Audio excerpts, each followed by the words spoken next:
Türk İşbirliği ve Koordinasyon Ajansı Başkanlığı Bişkek'teki Merkez Cami'de 1000 kişilik iftar programı yaptı. İftar programına TİKA Başkan Yardımcısı Muhammed Süreyya Er, Bişkek Program Koordinatörü Ali Muslu'nun yanı sıra çoklu sayıda Kırgız vatandaş ve öğrenciler katıldı.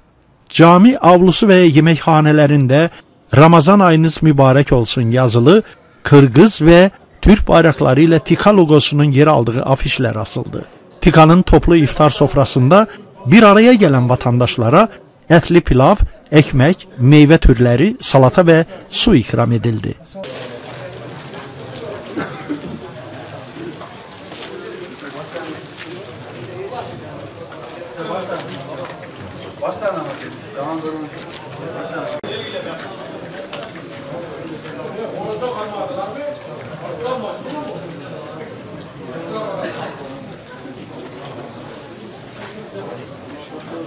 Öncelikle böyle bir imkanı bize sunduğunuz için çok teşekkür ediyoruz. Buradan Kırgızistan'dan, Bişkek'ten Rumeli televizyon seyircilerine de selamlarımızı iletiyoruz. Onların da Ramazanlarını tebrik ediyoruz. Bu Ramazan'ın tüm İslam alemi için, Türk alemi için hayırlara vesile olmasını temenni ediyoruz. Türk İşbirliği ve Koordinasyon Ajansı Başkanlığı olarak bizler tüm dünyada olduğu gibi bu sene Kırgızistan'da da iftar programı organize ediyoruz. Bugünkü iftar programımızda yaklaşık 1500 kişiye iftar verme imkanını bulmuş olduk. Kırgızistan genelinde de 31'i günü Kırgızistan hükümeti üyeleri, bürokrasi, sivil toplum kuruluşları, iş adamları, onlara yönelik bir iftarımız olmuştu. Yaklaşık 120 kişi bu iftarımıza katılmıştı. Dün bir yetimhanede iftar verdik. Yetimlerle bir araya geldik. Onlarla iftar yapma imkanı elde etmiş olduk. Onlara değişik hediyeler verdik.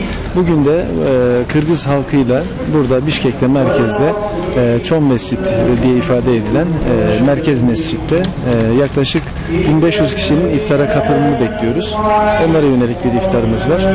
Bu iftarlardan maksadımız din birliği, dil birliği olan kardeşlerimizle beraber Ramazan'ı idrak etmek, Ramazan sevincini birlikte beraber yaşamak, onlarla ekmeğimizi bölüşmek, o anlamda bir iftar düzenlemiş olduk.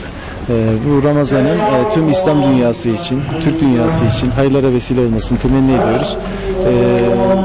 Bişkek dışında da yine iftarlarımız var. Yarın nasip olursa Karakol'da yine Lungan Camisi olarak bilinen İbrahim Halil Camisi'nde yine halka yönelik bir iftarımız var. Yaklaşık 150-200 kişinin katılımını bekliyoruz. Ramazan'ı bu şekilde idrak etmiş olacağız inşallah. Ümidimiz, temennimiz bu tür faaliyetlerin bundan sonraki yıllarda da devam etmesi. TİKA olarak bizler de elimizden gelen bu alandaki faaliyetleri sürdüreceğiz. Çok teşekkür ederim. Ben çok teşekkür ederim.